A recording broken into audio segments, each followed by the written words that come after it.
Good morning. Today's Tuesday, May 7, 2019, the regular meeting of the Lane County Board of Commissioners. And we have a few adjustments to our agenda. Of course, we have our youth services folks here. Welcome for the employee recognition, item 5. And we have our executive session. There'll be 90 minutes at 10:30 a.m. If we are on schedule, we can get that at 10:30 a.m. And there is emergency business that we'll take up actually right now. We'll take that up ahead of our public comment because we want Mr. Kyler to be on his way. Any other adjustments to the agenda, Mr. Mokrahysky? No. And Board of Commissioners? Okay, seeing none. So we'll jump to item 4A. This is our emergency business. It's action establishing a position of support and subsequent letter to Lane County's delegation at the Oregon Legislature on Senate Bill 1008A relating to juvenile offender sentencing. And we've put this letter on our, posted it on the county's website, and Mr. Kyler, Intergovernmental Relations Manager, can describe the letter. Go ahead. Thank you, Chair Sorensen and Commissioners. Alex Kyler, your Intergovernmental Relations Manager, here to talk to you about Senate Bill 1008A. This is a measure that would change how Measure 11 is written into law currently. Measure 11, just for a little bit of background, was passed by the voters in 1994. It was a mandatory sentencing law.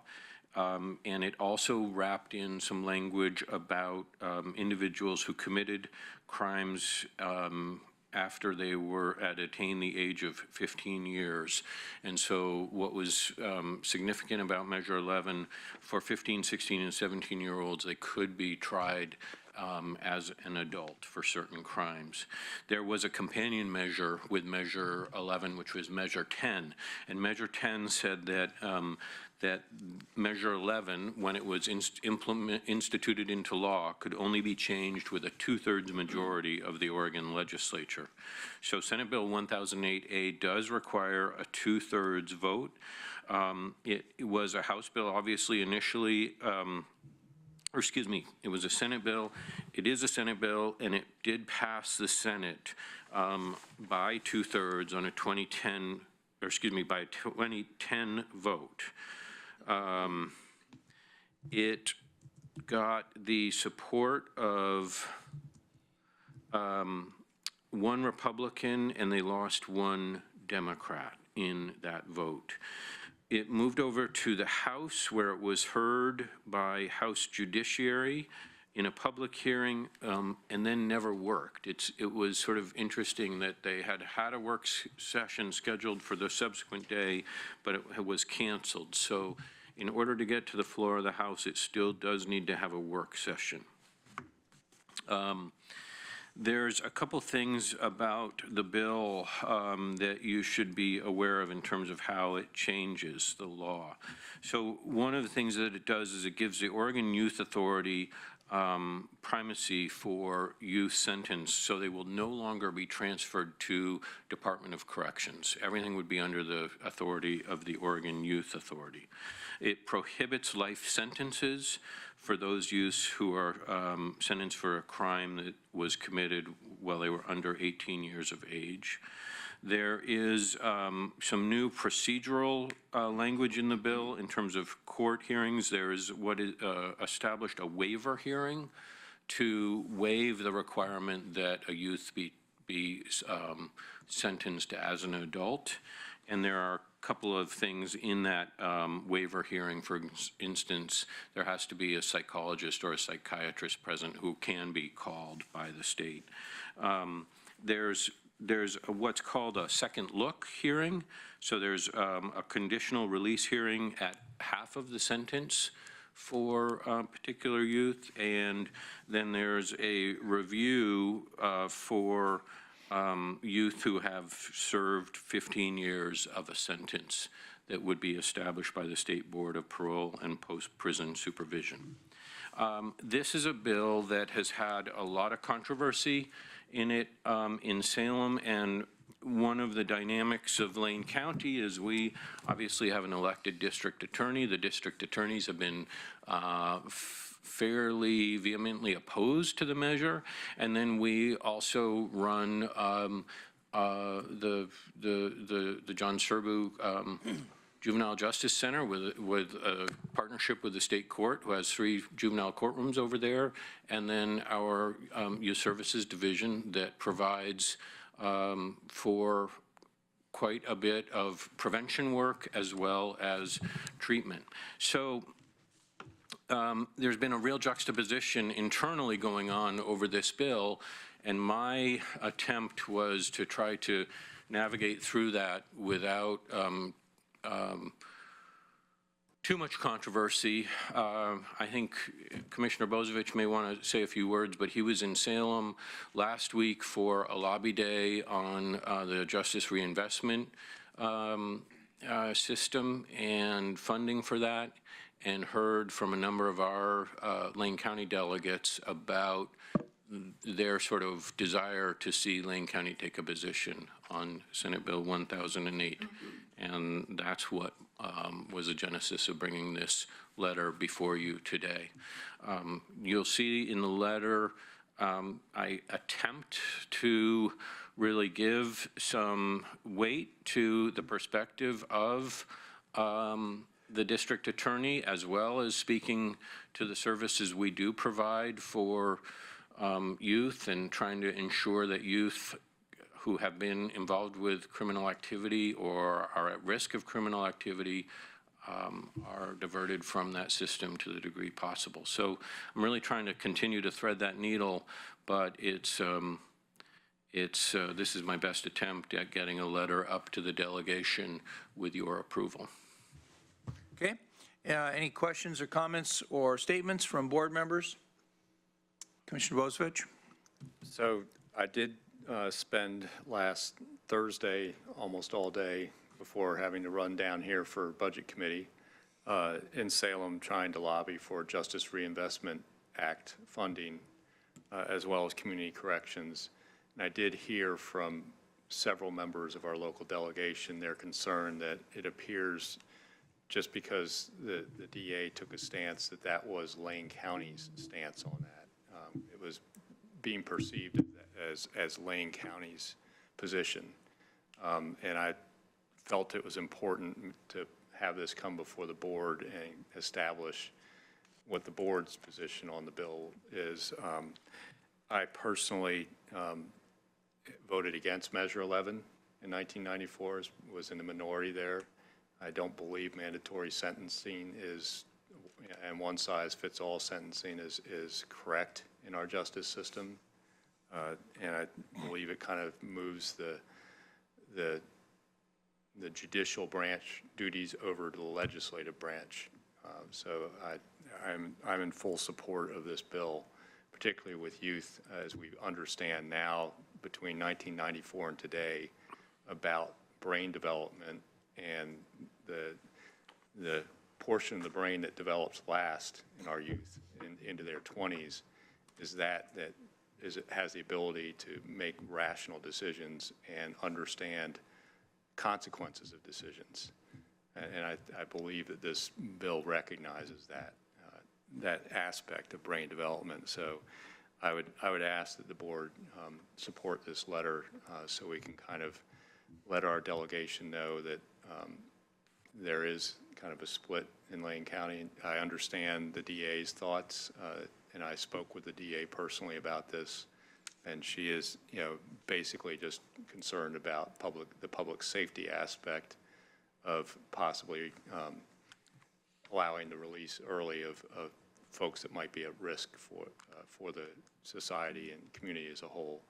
I think there's checks and balances built into this bill, but I would ask that the board support that, and with that, I would move approval of this, having the board allow the chair to sign this letter to our local delegation. Second? Okay, it's been moved by Commissioner Bozievich, second by Commissioner Burney, to approve the letter to the legislature to express the Board of Commissioners' support for Senate Bill 1008A. Further discussion, Commissioner Farr? Thank you, Mr. Chair, and thank you, Mr. Kyler. You say you're threading the needle, trying to address concerns of the DAs, the state DAs. And, you know, we have to consider that the state DAs have a perhaps greater understanding than us lay people. And I've listened to the opinions of the DAs, and I really agree with many of the things that have been stated. I spent quite a bit of time yesterday with district attorneys. You know, the fact that the day before someone's 18th birthday and the day they turn 18 doesn't necessarily throw a switch that makes somebody applicable to be tried in adult court. So the question for you, Alex, and maybe you can, Mr. Kyler, and maybe you can answer this, is a juvenile, someone under 18, after this bill passes, presuming it passes with a supermajority, that a judge can request trial in adult court for a juvenile. Is that correct? Is that correct? Chair Sorensen and Commissioner Farr, there is the opportunity for what is called a waiver hearing. So it is at that hearing that the juvenile court will make the decision as to where the youth is tried, Okay. how the youth is tried. And my understanding is the likelihood of the waiver being granted to try in adult court is not very prior to Measure 11, which was a long time ago, but for the future would not be very often applied. We wouldn't see, you know, someone who does actually commit a heinous crime, murder, for instance, who is 17 years of age, not very likely that they would get adult court trial. Is that, I mean, you're not an attorney and you're not deeply versed in this. DAs are. Chair Sorensen, Commissioner Farr, I couldn't speak to that. I mean, Yeah. I think that really does depend on the individual case and the judges involved, the prosecutor who makes that sort of case. The process will exist under the bill. Certainly, the district attorneys have some technical issues with how the bill is written, and I think they make some decent points about some of the language. Again, this bill is still has the possibility of another amendment coming, and I think their biggest concern actually is that because it is a change in a voter passed initiative, that the question should go back to the voters. It is true, however, that there have been over the years, I think 3 or 4 different two-thirds votes to sort of futz with Measure 11 language. So this particular procedure that's going on in Salem is not unprecedented. Thank you, Mr. Kyler. And you've done a good job, I think, of threading the needle and explaining the future of what's going to happen with this in Salem. And I am going to support this motion. And, Mr. Chair, I'm going to tell you why. I, too, voted against Measure 11. Long terms in prison don't cure people. Long terms in prison quite often do exactly the opposite. They take people who potentially have an opportunity to live a long and productive life outside of the prison system and end up making them lifetime recidivators. So I've personally witnessed that, where a youth receives a long sentence term and for a single offense, and really it's the end of their life as we know it. I hate that. I spent some time with Nathleen inside the state penitentiary not too long ago. We spent a full afternoon and evening there, and I had a chance to talk to some of the long sentenced people who certainly they had committed crimes and they were willing to own up to it. But to throw somebody in jail, in prison, for long sentences when they're 16 or 17 years old really is an end to their productive life. And I really firmly believe that.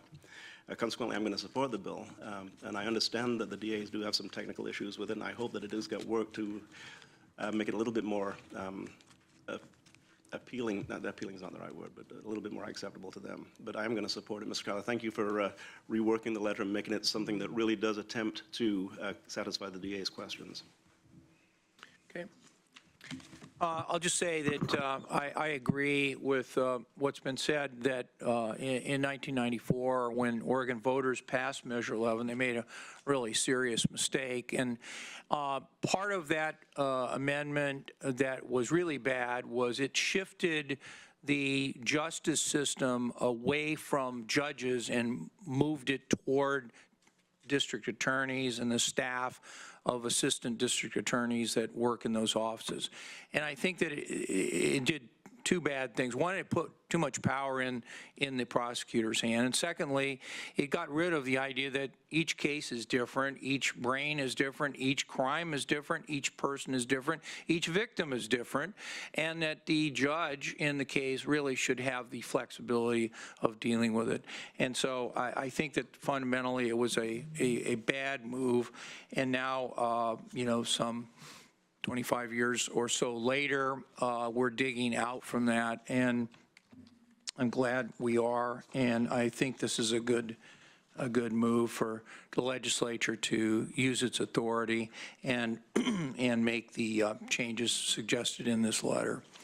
So, anything further? Seeing. Mr. Chair, just one quick go thing. for it. Mr. Kyler, as we couple this with restorative justice that is becoming more and more used and more acceptable, I think is an opportunity for us to really address victims' rights and victims' concerns, which is an issue that sometimes is lost in the fray. So restorative justice is important, and we need to continue our focus on restorative justice. Thank you. Okay, so all in favor, please say aye. Aye. All opposed, please say no. The motion is adopted unanimously. Mr. Kyler, thank you very much, and appreciate your work on this, and good luck in your visit to our state capitol. So at this time, we have item 2, our public comments.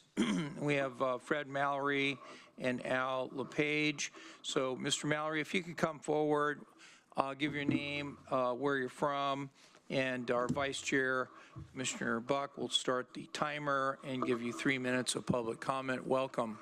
Thank you. My name is Fred Mallory. I'm a Commissioner Sorensen's, what do you call it, person.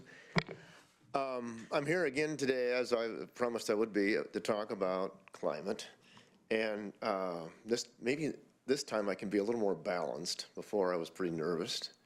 I spoke to you, and then I was pretty aggressive at some point, talking to you in past times about this.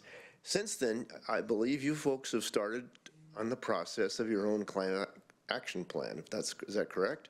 Yeah, thank you. And thank you very much for doing that.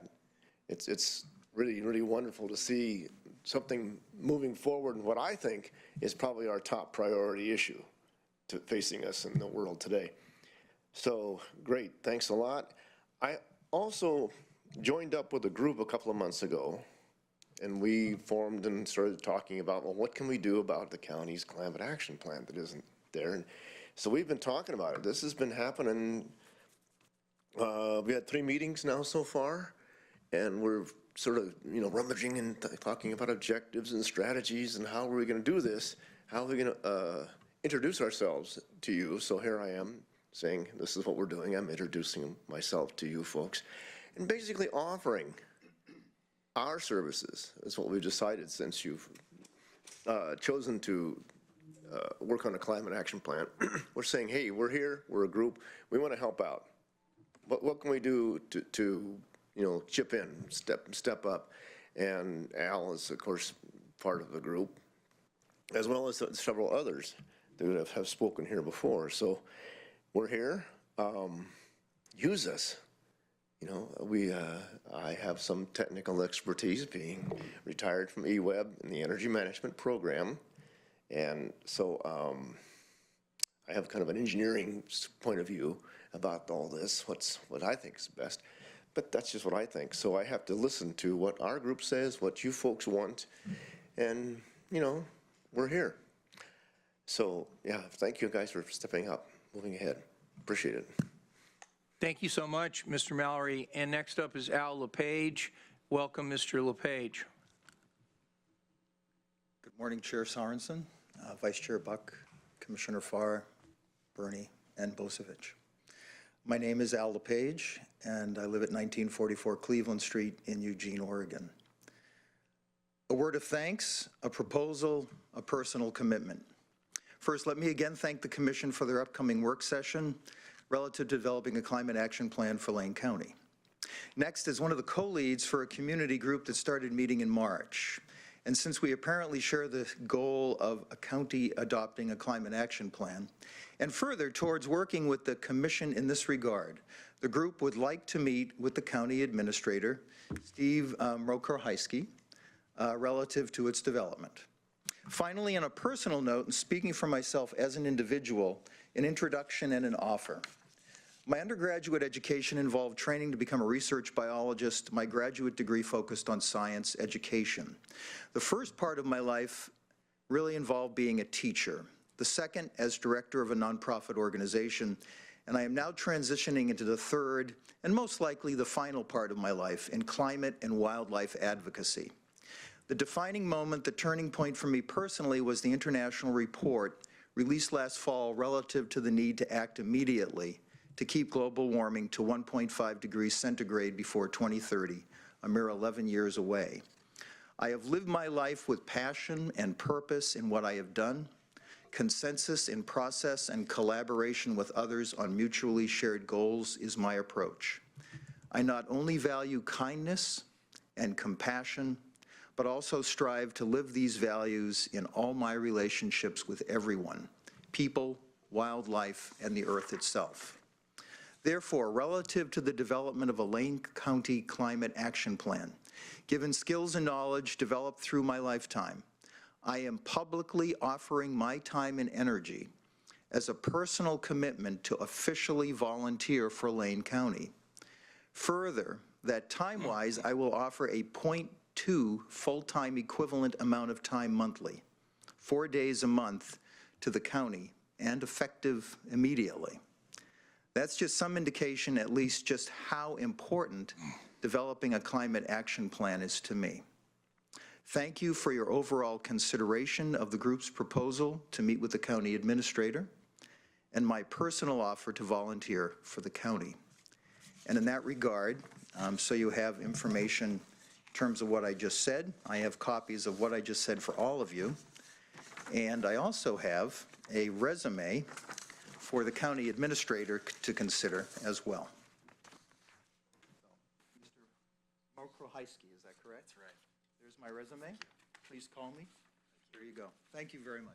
Thank you, and you can, we'll get the copies from. Would you like? Oh, yeah, go ahead. Hand them off to Commissioner Farr, and we'll get them. Thank you so much. Is there anyone else here who has not signed up for public comment that wanted to sign up for public comment? Okay, so we're now on to number 3, which is agenda item 3, which is Commissioner's response to public comment and/or other issues and remonstrance. Are there any commissioners that want to present a remonstrance? I'll just add something real quick. I want to thank the community and you in particular for your enthusiasm in the Climate Action Plan. We have yet to have our first work session, but it's on the calendar. We'll get there soon. I know it sounds, and it continues to seem like it takes a while to get some of these issues in play here on the board, and I understand the urgency. So thank you for your patience on that, and look forward to having that conversation in the future. Okay, any other, go ahead. Thank you. I'm assuming that through Mr. Mrokohajski, we can be in touch with both of you. I'm assuming that you represent the tip of the iceberg, no climate pun intended, of interest and expertise in the community around this. Let me just share that earlier there is no Lane County Climate Action Plan. Until a lot of input, and recently there was no discussion of a Lane County Climate Action Plan. we are going to be having a report from the county preceding our first work session, which will be public. So yeah, so there's obviously room to be involved on what efforts Lane County has made thus far, department by department, to mitigate its carbon footprint. Because I think that will also be insightful, because that will share with us what we don't know about Lane County's carbon footprint and activities therein. So I just want to thank you. I think we're moving in a right direction. I share a sense of understanding, learning in my few months here, bureaucratic process, combined with the absolute urgency of the task at hand. And I want to thank you both for being here. Okay, anything further from commissioners? I'll just mention a couple of things. First of all, thanks for the public comment this morning. As was mentioned, we will be doing a work session on what Lane County is currently doing, and then that'll be followed up by work toward a climate action plan. So it's been mentioned that we are moving on this, albeit slowly. So thank you for your offers to assist.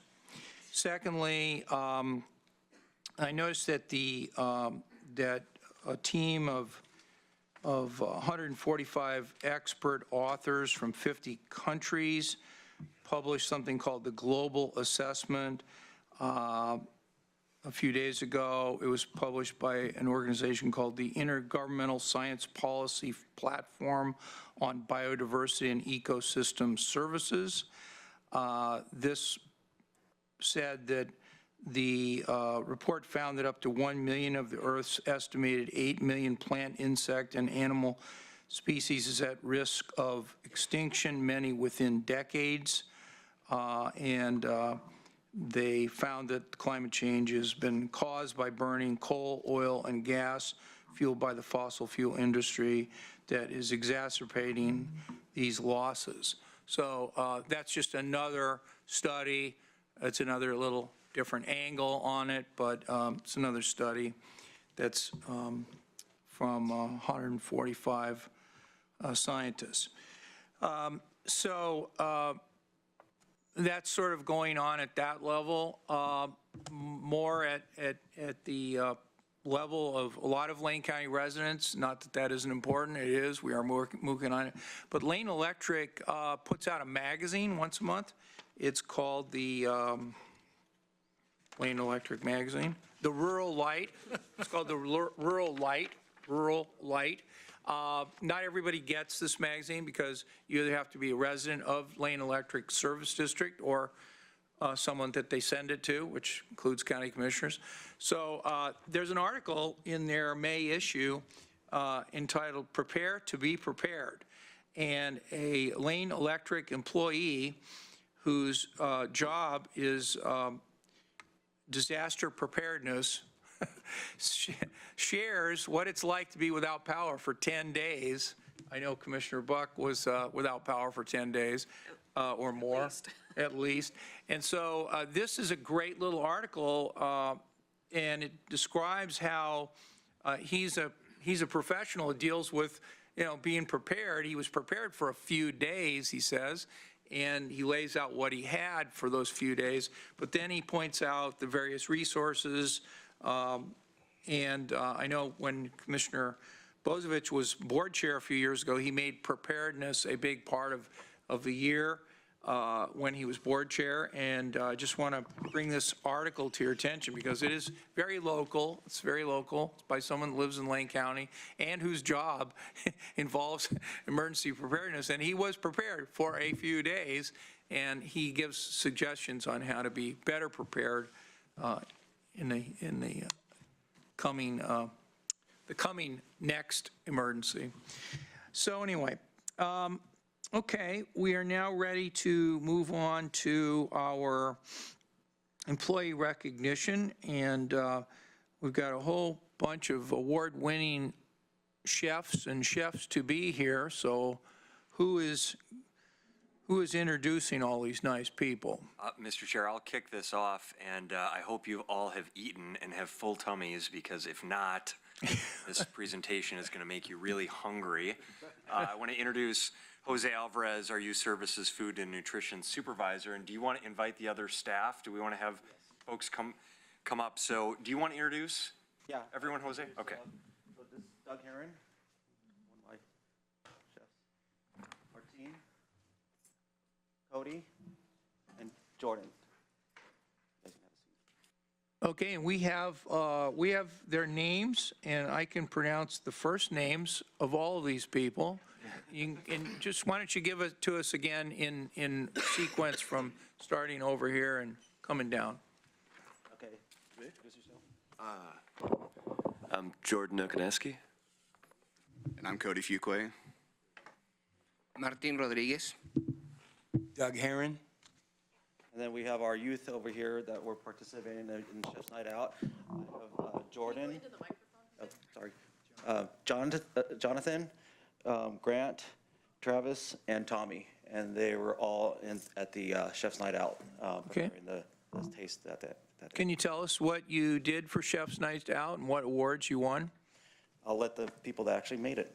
Okay. Yeah, that night, one of my 1 hour dishes that night, it was the little tostada with the chicken carnitas with some pico de gallo with mango. And also we did some Asian sauce on top of it, which is tamarind with some smoking peppers. And I made a sweet potato gnocchi with like a lemony cream sauce, and then I deep fried a bunch of sage in oil and then seared the gnocchi in the sage oil, and then took that crispy little sage and just kind of sprinkled it on top. And we have a video that we're going to show. I'm hungry.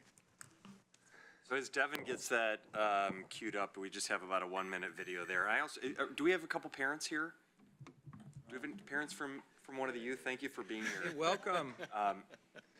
I thought the previous conversation that you had under your emergency business, talking about legislation, was really interesting, and what we had really relevant to this discussion, and the fact that we have an incredible team of staff and a dedicated group of youth with an active case at Youth Services who are committed to working on building not only their technical skills, but also their life skills to become valuable members of their community, and that they have the support of their family here in the work that they're doing. This is an incredible program, our MLK Culinary Arts program, and for the past 12 years, Supervisor Jose Alvarez and his team of staff and youth have taken part in the annual competition.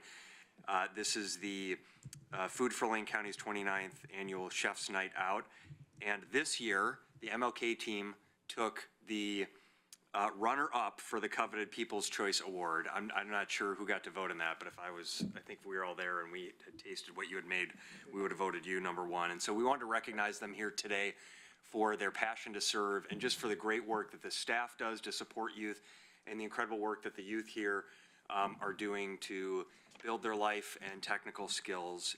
And it's a wonderful example of the positive work that we're doing to reduce recidivism and provide wonderful opportunities to youth and family in our community. So we'll run this video, and then I also want to invite Karen and Nathalie if you have anything additional that you'd like to add.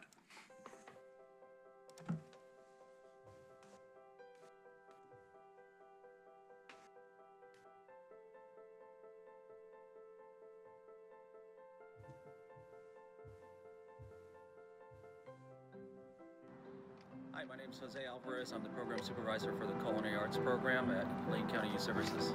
So one of my goals working here at Youth Services in the Culinary Arts program is working with the youth and teaching them life skills, teaching them skills on how to have a job, come to work, and what it takes to have employment. We've been running this program for about 13 years, and we have grown the program from with a few kids to now we serve hundreds of kids through our program. I've had kids go to U of O and cook there. I've had one young lady that ended up working at Market and Choice in the baking area, and the last time I checked, I saw her, she had become one of the supervisors in the baking area. So I've been doing Chef's Night Out for about 12 years. Food for Lane County reached out to me and asked me if I would like to participate, and we've been doing it every year since then. We have always done okay, but this is our first year that we've actually been honorable mention for People's Choice Award. So this event that we do at Chef's Night Out is a big, huge confidence builder for our youth. They first start prepping it here in our kitchen here, and then they take everything over to the Chef's Night Out, and it's a lot of pressure for them because it's stressful. There's thousands of people there, and so this builds their confidence. This makes them feel proud of what they're serving. When the customers say, "This is a great dish," you can see it in their faces. They just light up and they think it's great.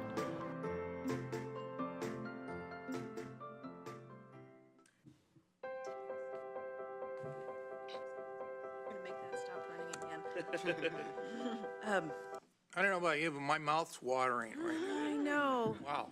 Chair Sorensen and Commissioners, it is truly a pleasure to be able to bring the Culinary Arts Program to you today. It's fantastic that Jose and his team won the award and got that community recognition I was saying this morning in agenda setting. They were up against some of the very finest restaurants in our community and absolutely produced award-winning food, and that's fantastic.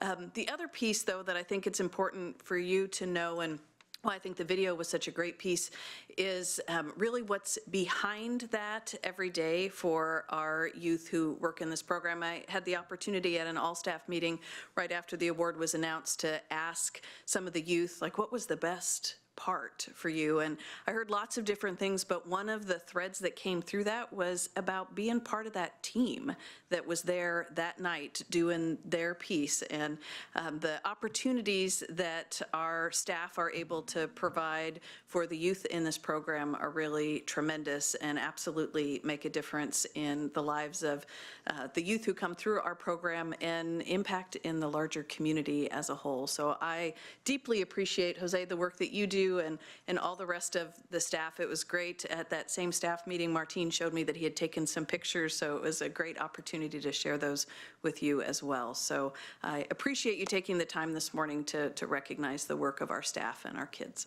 So thank you. Well, thank you. What should we do for the rest of the program? A round of applause. A round of applause. All right. And I'll just say, Mr. Alvarez, you know, this is a great program. I know you're excited about what you're able to accomplish there, but really on behalf of the whole community, this is something that the whole community is very supportive of. Look, you get people that otherwise would not be trained to do this food service, and you think about all the things you're coaching people to be for showing up on time, doing the job right, attention to detail, pride in their work, working as a team, all these things that no matter what you end up doing, and maybe some of these folks are going to be working at these other restaurants that didn't do as well, right, this time, but maybe they'll be doing other things. And this is just a great, great program, and I really appreciate it. Commissioner Farr? Thank you. You know, I love the food that you guys make. I love hanging out in your kitchen. Wish I could be there more. I think I just secured an invitation.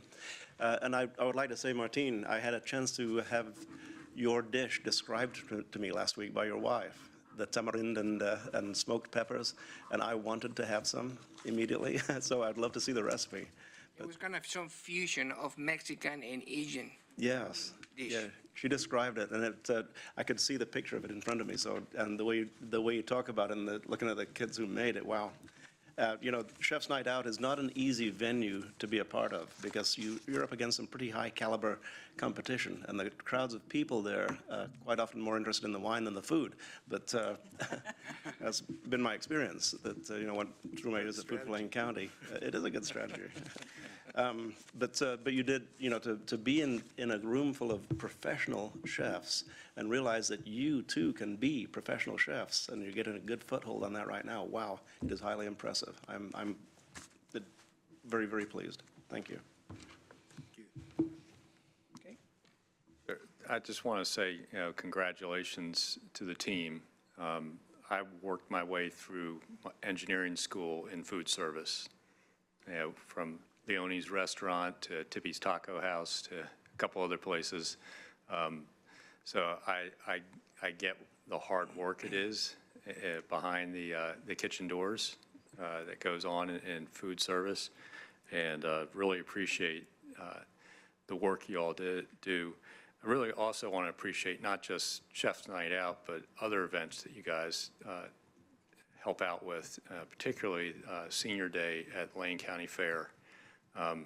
See you guys there just about every year, and the seniors just go nuts over all the cakes and pies and the ice cream. So it's really a great event, and you guys in so many ways help, not only, your staff are helping with these folks get skills and learn skills that will be, help them through a lifetime. But at the same time, the kids and you all support so many great community events with your work. And I just want to say thank you for all of that. And well-deserving, probably should have had the readers, the People's Choice Award, but I'll have to show up and help stuff the ballot box next year. That's how the commissioner won his last election.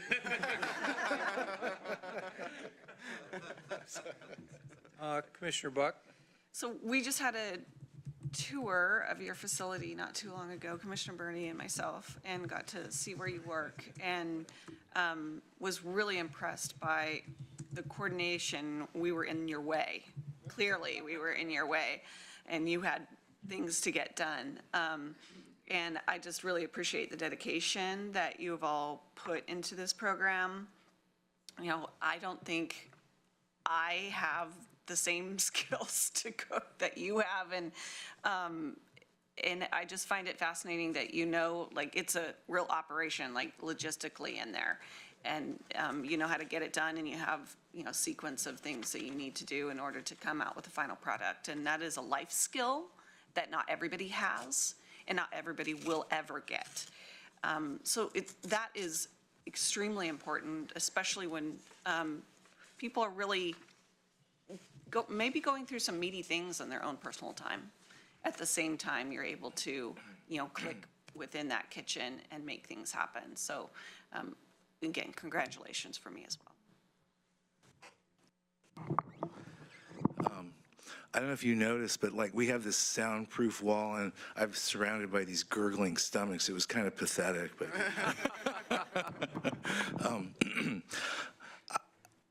a lot of people heap praise, and rightfully so, on staff and administrators of these programs, but that's not what it's all about, in my opinion. In my opinion, it's about you guys, and it's about the parents of these people that support them through the journeys of life that we had no idea when we gave birth what would occur. The reason I just like to take my hats off to you is because, one, you're not going to be great chefs someday. You just beat the great chefs of our area. Two, I really believe in a redemptive theory of human nature, which means we all make mistakes, we all have issues, we all have obstacles, but the hope exhibited by you to move past them and to compete and to play, et cetera, I think is huge. One thing I'm going to request when we start looking at economic development is, are there opportunities for the county to generate grants to support food carts or other opportunities for the young men and women that graduate from this program and start integrating some of the things we do? So sincerely, congratulations, hats off to all of you. Thank you. Thank you. Well, we really appreciate it, and thanks so much, and take care. Thank you. Thank you very much. All right.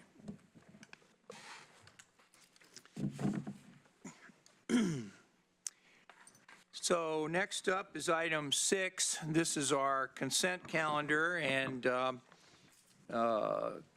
Commissioner Buck and I and the rest of the agenda team have been moving items onto the consent calendar with the hope that if commissioners have questions about the items, they can bring them to the attention of Mr. Mokrahysky or Ms. Jones or the staff person listed. So at this time, unless there's a request to take an item off the consent calendar, we'll ask for a motion to approve it. So moved? Okay, is there a second to approve the consent calendar as presented? Second? Second. So it's been moved by Commissioner Buck, seconded by Commissioner Burney to approve the consent calendar as presented in the May 7, 2019 regular agenda. All those in favor, please say aye. Aye. Opposed, say no. The motion carries unanimously, and the orders are adopted. And next up is item 8B. Mr. Tintle, if you could come forward while I read it. It is the report and presentation on the 2018 Debt Affordability Report. With us to discuss this is Robert Tintle, our Financial Services Manager and County Treasurer. We set this up for a 30-minute item, but most of it will be in answer to questions that have been put forward. And thank you so much for making this presentation, and I'll set my timer for 20 minutes. And please take up to 20 minutes. Thank you. Okay, good Flying morning. solo. Yeah. That was a great presentation by the culinary team. So very, very touching. I appreciate that as well. Thank you, Chair Sorensen, Commissioners, for the opportunity to speak to you today on the 2018 Debt Affordability Report. This report is provided annually to the Finance and Audit Committee for review and analysis of the county's debt position. And at the request of the Finance and Audit Committee, this presentation during their April 18th meeting, they requested that this presentation be presented to the full Board of County Commissioners. So that's where we are today. And just a heads up, this will be a kind of like a primer and a background and information about what debt policies do we follow, why do we follow them, and then also it'll get into briefly where are we at today with our debt. And this is presented as of June 30th, 2018, our last audited financial annual report. And it does not project any future debt. It doesn't make any assumptions about that, but it's what was our debt as of June 30th, 2018, and compares that to other counties as well. And we'll get into that. So for begin with, one of the things that we definitely follow is Oregon Revised Statutes. They lay out how we need to follow our debt and what kind of limits do we have. ORS Chapter 287A for local governments talks about borrowing specifics to counties. It sets limits on our GO, which is general obligation bonds. How much debt can we issue? And it's limited to 2% of your real market value. Limited tax bonds are 1% of your real market value, and we'll get into a description of those. And then if you issue pension bonds, those are limited to 5% of your real market value. And this is per the ORS, unless the county specifically has lesser limitations. You can decide some other limit of what you want to issue. But we do default to the ORS guidelines, our policy does. One of the other items in that the state that we follow is the Oregon Constitution defines capital costs. So when you issue bonds, those are usually for the cost of capital. And so that it has to be a useful life of the asset, it needs to be greater than a year. And the debt terms cannot exceed that of the use of the asset. So if you have an asset that has a 10-year life, you couldn't issue a 20-year bond. You know, the debt should follow the life of the asset. If you do issue bonds, those funds can only be used, solely be used to pay for the bonds and no other costs and no other purposes except for what the purpose of the bonds are for. The capital cost, the definition is to acquire, so the acquisition, the construction, the improvement, remodeling, furnishing, equipping, maintaining real or personal property. That's what the bond funds can be used for, but it does not include routine maintenance and supplies. In addition to ORS, Lane Manual also lays out in 4.025 and 4.030 what the county's policies are. And we do state in Lane Manual that we will follow state and federal statutes. And really the goal for our debt policy, we want to minimize costs, but we also want to maintain the highest credit rating that we possibly can for the county. Just remember, a credit rating for the county is just like your personal FICO score or whatever, your personal credit score. You want to maintain a high credit rating as well.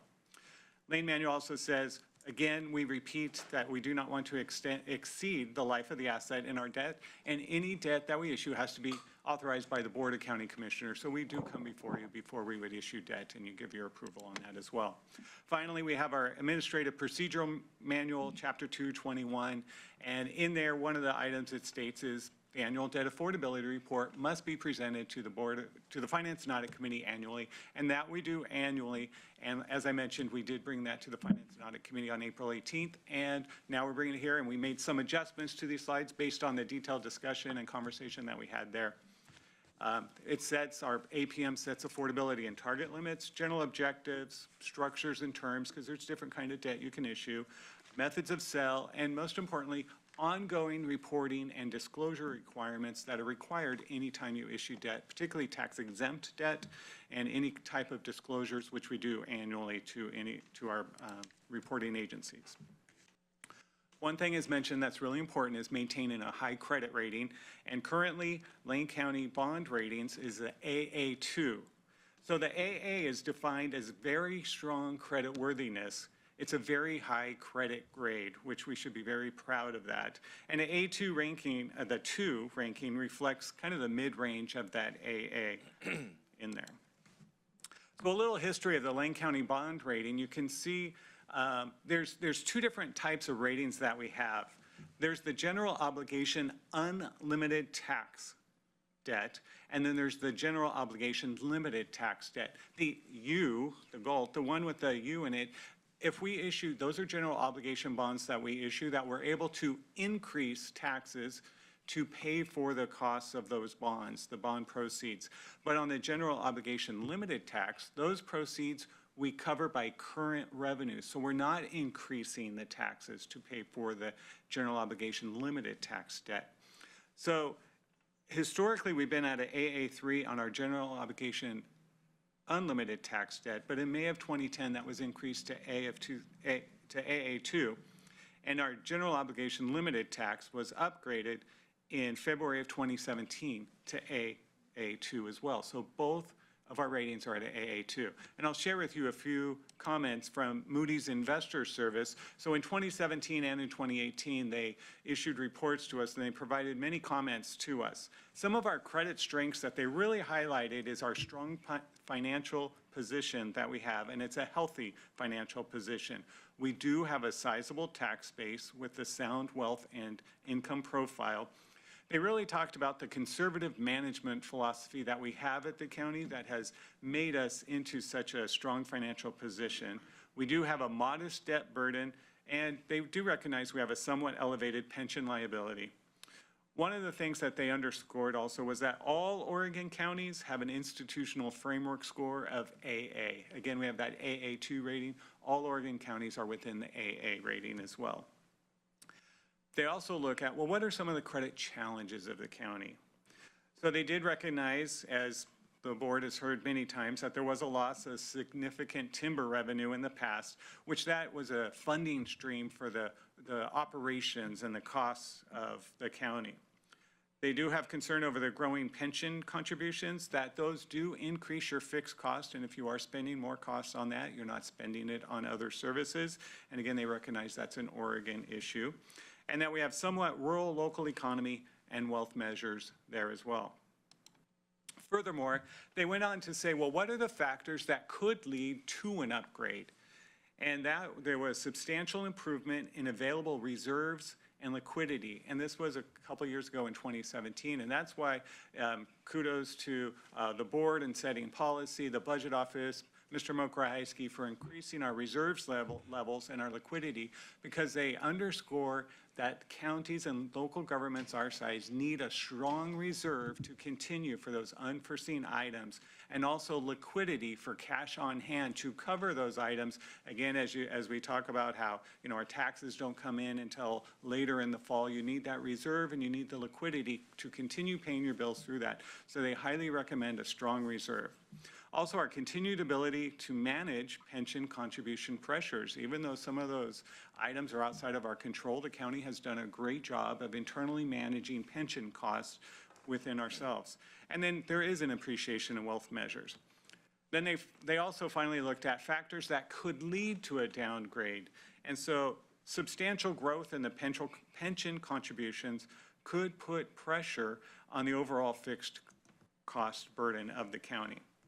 Also, they highlighted that if for some reason there was a large decline in our available reserves or liquidity, that could lead to a downgrade as well. Again, that's where they highlighted the fact of strong reserves, maintaining a strong liquidity for the ongoing needs of the county. Also, we do have a significant tax base, and that if there was an economic downturn, just like in any community, that would, be devastating to the government as well. A little more on describing the differences between the types of debt that Lane County currently has outstanding at this time and has in the past. So the general obligation bonds, as mentioned earlier, requires voter approval, and that additional taxes are levied to make those bond payments, and that's not subject to our current limit, property tax limitations. And it is secured by the full faith and credit of the county, as opposed to the other limited tax obligation bonds, which do not require voter approval. It's also because they do not increase taxes. It's paid from the current revenue streams that the county has, existing resources. And those taxes are subject to the current property tax limitations. And it's still secured by the full faith and credit of the county. And with that, if you personally or a business goes out to get credit, they usually secure it with their assets, right? But for a government, we secure it by our full faith and credit, the good name of the county, and our ability to increase taxes in regards to general obligation bonds if voter approved. So what is our debt position? Our bonded debt for limited tax debt, as detailed here, is $79 million, and this was as June 30th, 2018. However, our general obligation debt was zero.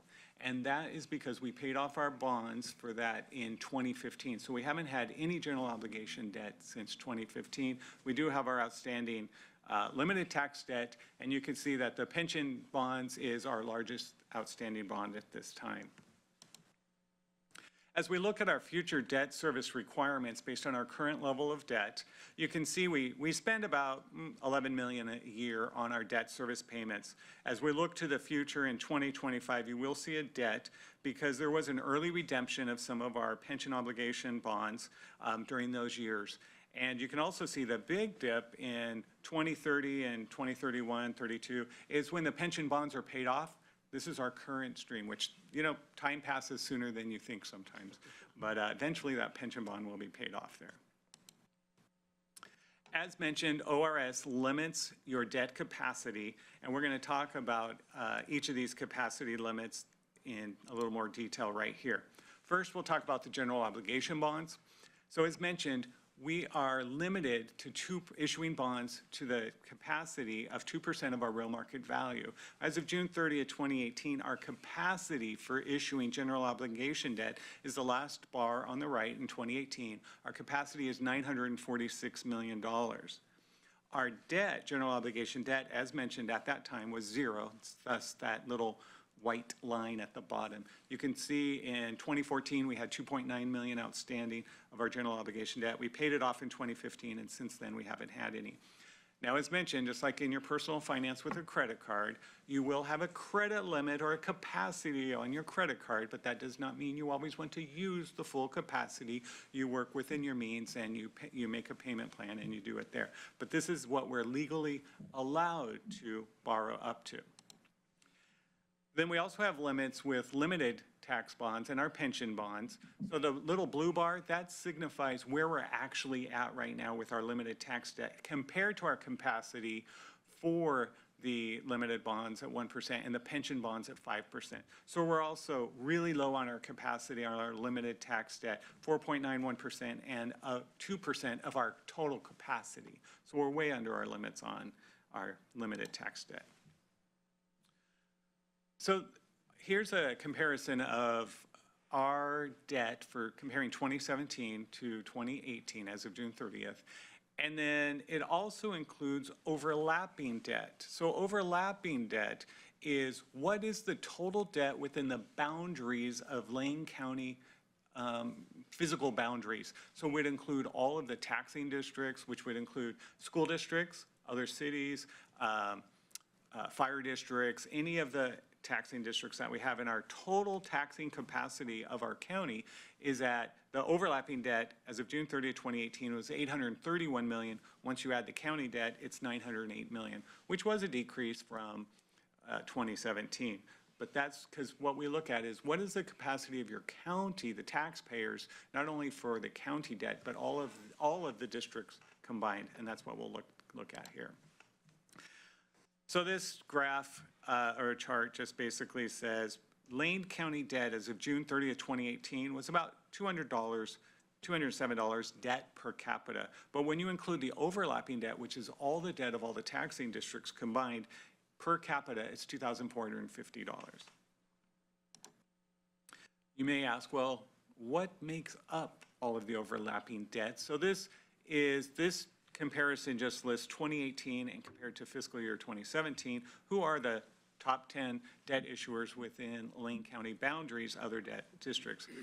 Obviously, it's a lot of school districts that are on there, 4J, Springfield, South Lane, Lane Community College, and then also Willamette Lane Park and Recreation District, and then City of Eugene. And this is as of the debt that was outstanding as of June 30th, 2018. It does not include future debt that they might have been authorized for, but they have not issued yet. One of the things we look at is how does the county benchmark against our other comparable counties? Typically, we always include Deschutes, Jackson, Marion, Washington, and Clackamas. However, at the time of this report, Clackamas still hadn't issued their financial statements, so they're not a comparable this year, but they typically are as well. And so you can see that Lane County, we are below our threshold compared to our comparable counties. And there's no direct relationship between all of them. However, it just depends on, and this includes the overlapping debt. So it's not only the county's debt of each county, but all of the districts within each county. Bless you. Thank you. Bless you. Thank you. We also look at overall debt as a percent of real market value. And here, again, the blue bar shows where Lane County has been, and then also historically where from 2014 to 2018, where the other comparable counties have been at the same time. And we are below the 2% threshold and below 2.5% for the comparable counties as well. Yes? Just 3 minutes. Okay. One thing with thank you for keeping us on track here. One thing we also look at is the general fund analysis. How much of our debt does the general fund have to pay in support? Because as you know, the general fund is our discretionary fund. So 2018, the general fund paid 29%. You can see most of our debt is paid for by special revenue funds. We also have debt paid for by internal service funds, enterprise funds, and capital funds. We also look, what is the capacity of the general fund looking in the future for paying our debt service for the general fund related? It stays with under 5%, and so that's on a good trend line there as well. So in conclusion, as we look at this at a summary level, obviously the details are contained in the full debt affordability report that was included in the packet. It's also included online. You can navigate there, and anyone at home or anyone listening can go to the website and pull up the full report as well.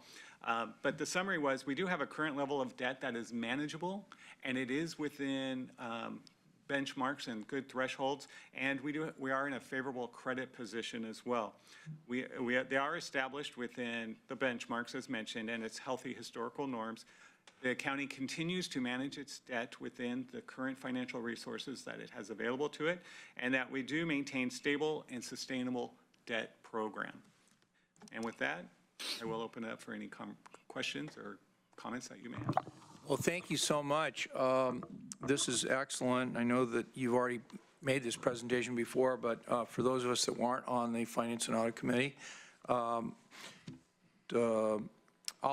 jump in and just ask a couple of questions. You used the term wealth measures several times. What does the term wealth measures mean? Sorry here, oops. One thing that Moody's would be able to, I'm sure they have an exact definition, but one thing they do look at is what is the capacity of the economy within the county So district? is the overall economy within Lane County healthy and wealthy and wise? That's, Or at least two of those three? yes. Okay. Yeah. All right. And I believe that they mentioned that, there was modest wealth measures there. And they did recognize we have a lot of rural community part of it, which, changes that. Also, we have a university here, which changes that a little bit, but they look at all factors. Okay. And then you mentioned that we have a no general obligation bond debt, but we have limited tax debt of 79.2 million. Yes. Does this presentation argue that we should consider some bonding to pay for additional pension liability? In other words, we have, the Moody's says, well, your pension liability is high, but your bonding is low. Is that a conclusion that you can fairly draw from this, that we should move some of that risk over into a bond? I won't speak for Mr. Tintle, but I would say, I don't draw that conclusion. Okay. That we should do that.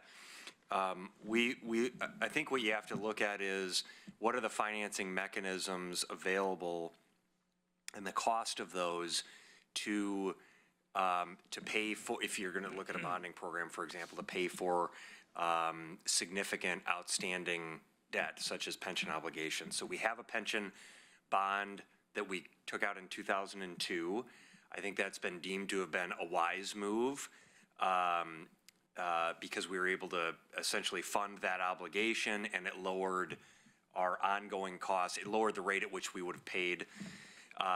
The program that we recommended in the budget last year for this current fiscal year was the PERS side account proposal, which would have allowed, we like that program because we would have taken one-time county resources, put it into a side account, and then match that with 25%, so we would have leveraged the state funding that would then pay down the existing obligation, reduce the rate, the interest rate that we would pay over time. So this is kind of a long and winding way to say it makes sense to issue debt for an ongoing obligation if the interest rate for that debt is lower than the rate the increased rate you're going to pay for that obligation, right? So if we can get 2% interest on a pension obligation bond, but the interest we would pay or the rate we'd pay annually is 3%, then it probably makes sense.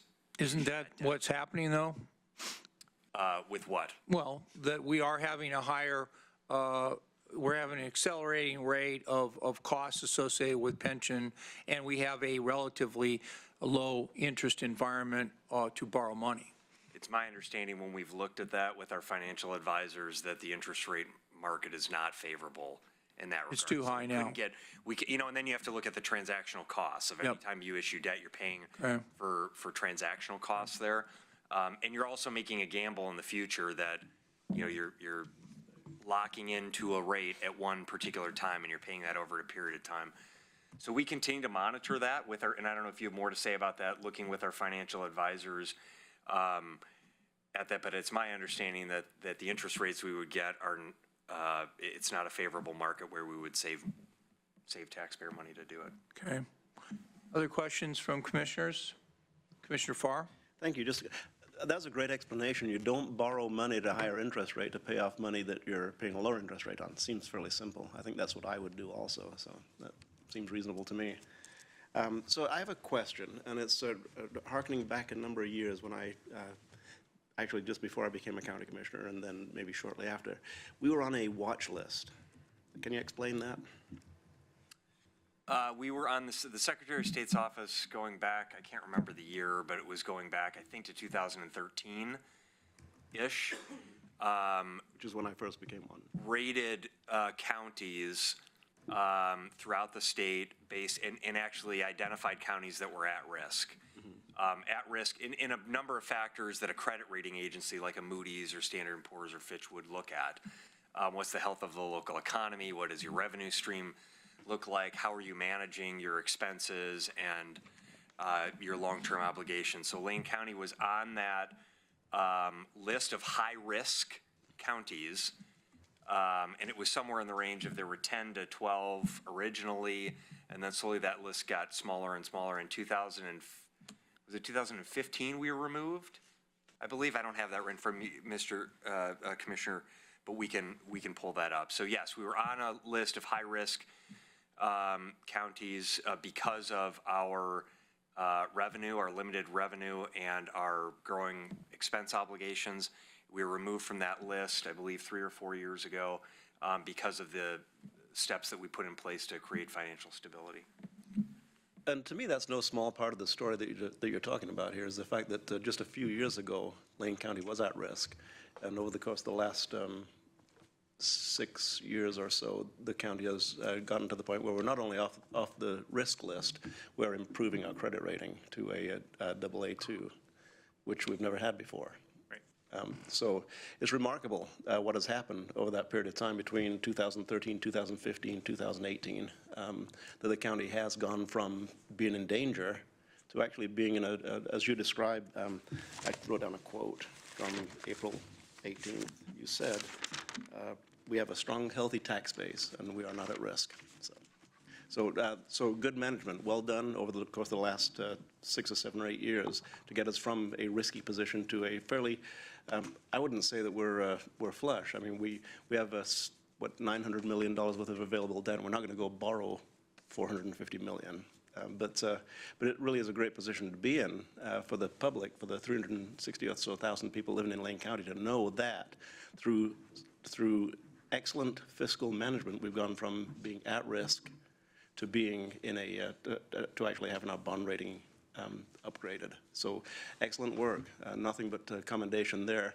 And we received the full report in the Finance and Audit Committee on April 18th, and it was is intriguing. It's absolutely exciting to watch the kind of progress that has happened, and to hear you speaking of the details of how it happened.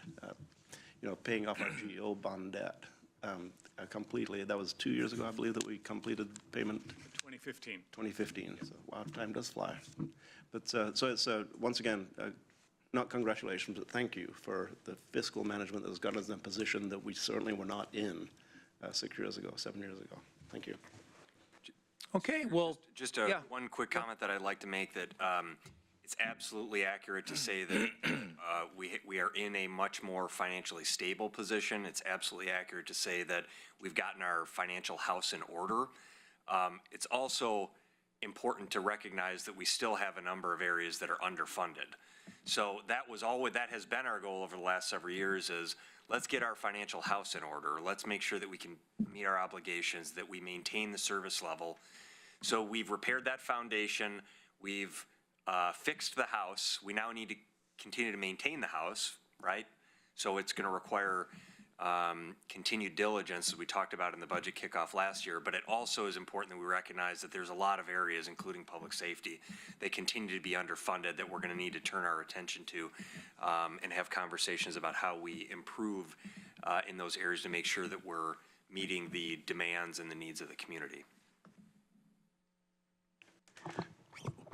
Listening to Mr. Mokrahajski talk about the house so much reminds me of one of my grandfathers who was a bootlegger during the Prohibition.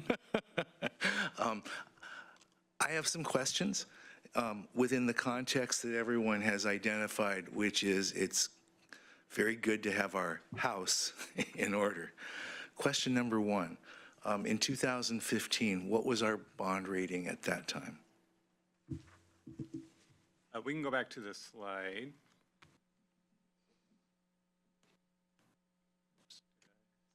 I have a series. This is just, Okay. sort of, yeah. Yep. Here we go. So 2015, it would have been AA2 for our general obligation unlimited tax and AA3 at that time for our other rating. So at an AA, and by the way, I'd also like to share with the board, Robert, how generous you were with your time in explaining a lot of this stuff as it related to Lane County investments to me. What is the what is the difference between those two credit ratings as it relates to interest rate on a bond? Really, that depends. I don't have the incremental difference. I don't know that right off, but it also depends on the timing of the market as well and what the market will pay. It could be 1/4 to 0.5%, but it would change. And anytime we do go out for a bond or any debt, really, that's why we work with our financial advisors as well, and we look at various options of what would give us the best deal. So it's not like 1% or 2%, it's more like 1/4 to 0.5% difference. It could be. Okay. If we're fortunate enough to get the courthouse bond passed, will that affect our bond rating? Because it will certainly affect our debt on that level. If we do go out for a bond, we would get a new rating review by Moody's Investor Service. We would work with them, provide all our financial information, and they would provide a rating. They will either affirm our current rating or they could change the rating as well. Okay. And thank you very much for, and then did I understand you correct to say that our current limited, forgive me, limited tax debt capacity is almost $1 billion? Right. That's as of 2018. If you look at 2019 numbers going forward, it actually does reach $1 billion of our capacity, legal capacity to issue debt. Yes. Right. And right now, did you say we have zero? Of our general obligation bonds, we have zero debt of general obligation. So in a sense, hasn't your stewardship, excellent stewardship of county resources created an opportunity, in a sense, if there are some social or community priorities, that there are opportunities to issue, not that, I mean, it would require a decision, I understand, but at least the opportunity to discuss at some point might be, you know, exercising a bit of that limited tax bond opportunity, and that does not require a vote. Is that correct? Limited tax bonds that are used that the debt service is paid for with existing resources. Right. Does not need approval by voters. Only general obligation bonds would. And then it would be up to the Board of County Commissioners to decide. And then also, Right. in light of our current policy and what the policy talks about at times when we do issue debt. And I'm sure there's thank you very much. I'm sure there's a reason for this, but share with me if you would. You know, a couple of charts where we're looking at overlaying tax districts, but really that has, I'm asking you, I don't know. Does that have anything to do with our decisions in terms of our opportunities, or was that just for a general overarching perspective? One of the reasons why overlapping debt is a benchmark that you look at is because it's looking at what is the capacity of taxpayers within your district boundaries of what's their limit. And maybe one organization or one, you know, local municipality may not have any debt or raise taxes for that, but maybe a lot of the others are, and that affects the taxpayers within your district boundaries. Got it. Thank you so much, and thank you, Mr. Chair. We didn't talk at all about who the money is invested with, who we're borrowing the money from on that $79.2 million. How difficult would it be to just tell us who are those folks? Those are actually people that are investing in us.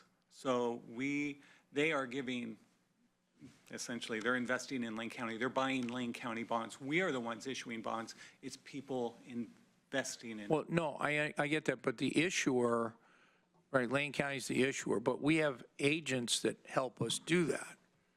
That's what I mean. Okay. Do we have different ones, or are they all through one Well, U.S. company? Bank is our safekeeper, it's our contracted safekeeper. All of our bonding transactions do go through U.S. Bank. The pension bond actually was, when we issued those bonds in 2002, Wells Fargo was the trustee for that. That was part of a collaboration of many local governments on that pension bond investment, and Lane County was one of the local governments that was included in that collaborative pension obligation bond issuance. Okay, yes. I just want to make a quick remark that as a member of the Finance and Audit Board, we really thought it was important to share this presentation to the entire board, especially since we're going to be talking about the implementation of the TAC report and housing issues that are a major issue within our community. We may or may not use this as a tool in that toolbox, but I felt it was really important that we knew what we had. If that came into the conversation further down the road, or if we want to use different tools to be able to show that we're putting our money where our mouth is when we're talking about poverty, homelessness, and affordable housing in our area. Good. Thank you so much. Appreciate it. Okay, so we can go back to item 8A, our county administration announcements. Please proceed, Mr. Mokryski. A quick elections update. Over 261,000 ballots have been mailed to active registered voters. Most ballots should have been received by today's mail. I received mine on Friday or Saturday.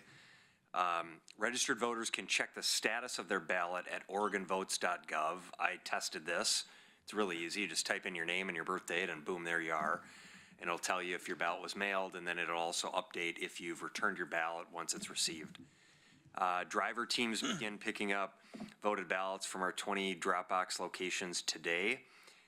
The number of received ballots will be updated on the county's webpage by the end of today, and again on Friday this week. So I'll have an update for the board next Tuesday on how many ballots we've received. And I'll do that every week until May 21st, and we'll send out notices to the board as well. That's it. I don't have any other burning items unless you have questions for me. On the topic of the election, my understanding is that the elections officials need people of different political registrations because in our effort to provide a very safe and reliable count of ballots, even jobs such as picking ballots up from ballot boxes and taking them back to the main office to be otherwise processed, each time the ballot is touched, it has to be touched by workers who are temporary workers of Lane County government, but they have to be, we have to inquire as to what their political party affiliation is, because we can't have two workers with the same political affiliation. So, you know, I will typically vote at the Amazon site, approximately 25th and Hilliard, and that box, which is now a bigger box than it was a few years ago because a lot of people use it, that box has to be picked up and emptied, and it takes two workers to do that because each time we have a ballot out there, it has to be handled. So my understanding is because we have so many registered Democrats that live in Lane County, we have a large number of election workers from that political party, and we need actively the other political party members so that we can have a balance of in the common example, a Republican and a Democrat handling the ballots. So my understanding is the Lane County elections does need those folks, and where do they call, or how do people that want a short-term, part-time job, how do they do that? Do they contact? Thank you, Mr. Chair. Thanks for teeing that up. We do need 8 p.m. ballot pickup drivers or assistants, and they work approximately 2 hours on election night, Tuesday, May 21st, which includes a 2-person team to collect the ballots from the drop sites at 8 p.m. on election day, close the drop box site, and then deliver the ballots and sign the election office. So that's one opportunity, as well as extra help. So we hire extra help, temporary employees during elections like this to assist. These are paid positions. So you can go to our website, lanecounty.org/elections, and under temporary extra help employment, click on that, and then there's an application that you complete and submit to Lane County Elections in person or via email at elections@co.lane.or.us. So anyone who's interested can call 541-682-4234 to serve on a ballot review panel or to be an election driver. So lanecounty.org/elections or 541-682-4234. Okay, great. So let's move on then to Commissioners' business and announcements. And I'll just jump in here to say, number one, please note, Commissioners, that we are having a joint meeting with the City of Eugene on Monday, May 13 at 5:30 here at Harris Hall to talk about housing. And Lane County and the City of Eugene staff are working to make that meeting a success. Secondly, you all know, as part of our work, we have a number of upcoming budget meetings today at 1:30 p.m. We have Wednesday at 2:30 p.m. and Thursday, May 9 at 1:30 p.m. So we have 3 budget meetings this week.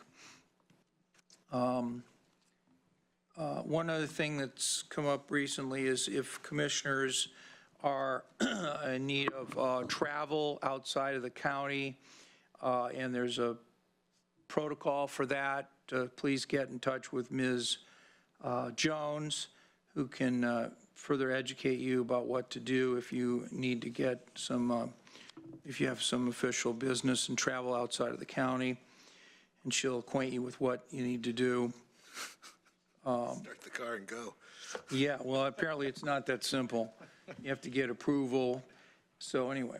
And then are there other commissioners' announcements before we go to agenda team requests and work session requests?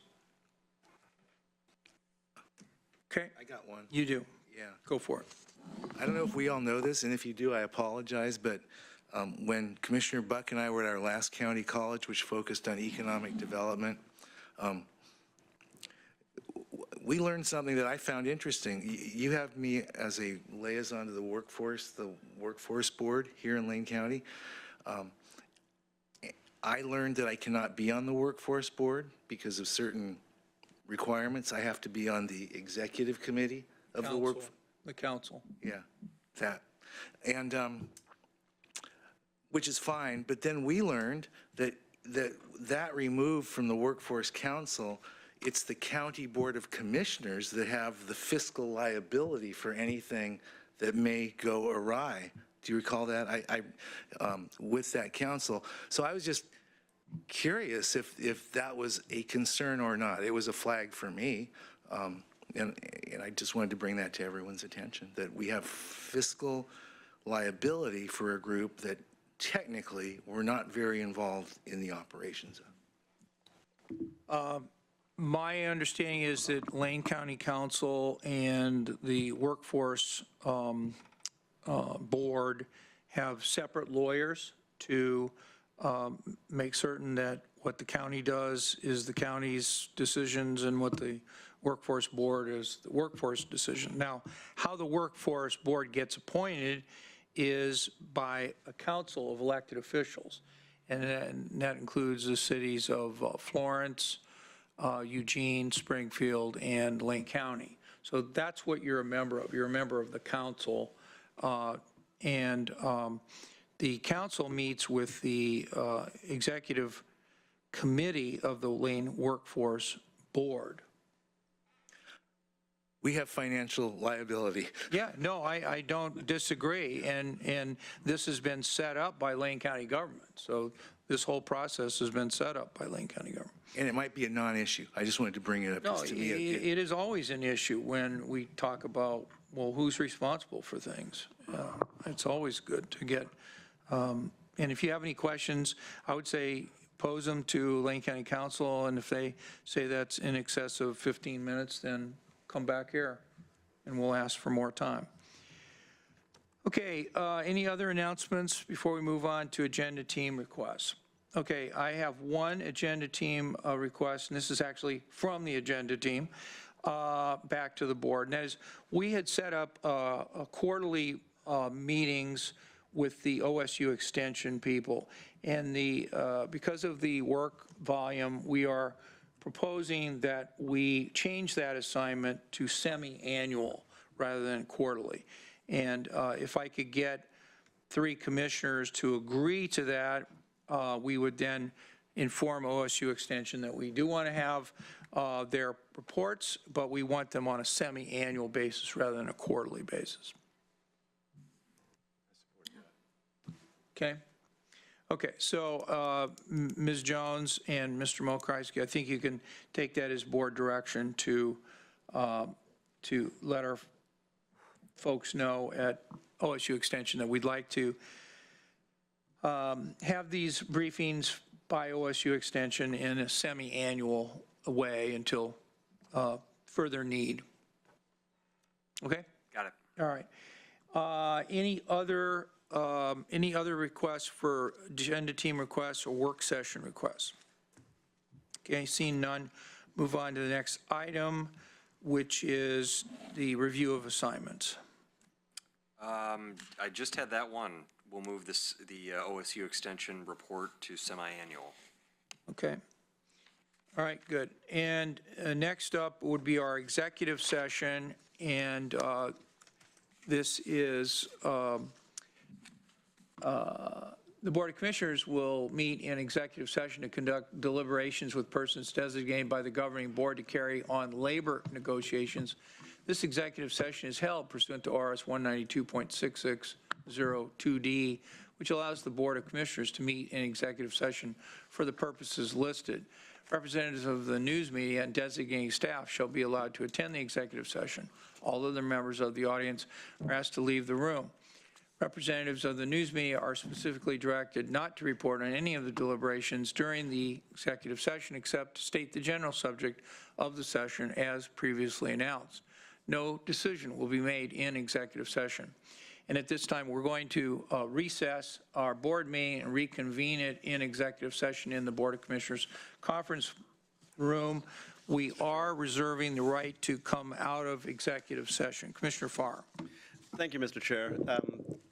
Regarding, this is an item regarding AFSCME negotiations, and I have been recusing with a potential conflict of interest, which is translates to an actual conflict of interest, due to the fact that my son works for LCBH and is a member of the AFSCME General Unit. In April of this year, Council and I requested from the Government Ethics Commission an interpretation of my recusal, and received a fairly lengthy response from them regarding, it would appear that the county commissioner would need to consider how the matter before them is going to affect their relative. It goes on to say what causes a statutory conflict of interest is when matters come before the county while acting in their county commissioner, while acting in their official capacity, in which actions, decisions, recommendations are going to be made. On each of these occasions, the commissioner will need to assess how, when acting in the official capacity of the county commissioner, it can personally affect the relative.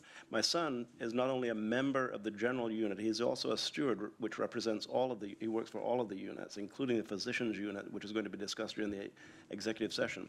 The response that I've received is very lengthy from the Oregon Government Ethics Committee, and it's not with complete clarity that I don't fully understand it. My position so far has been to, in the interest of exceeding rather than not meeting the requirements, I have been recusing with a potential conflict of interest.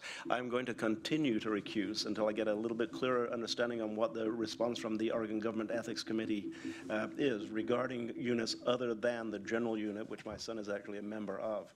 But being a steward, he does represent the other units. At this point in time, then, I will declare a conflict of interest, and I will recuse from the executive session.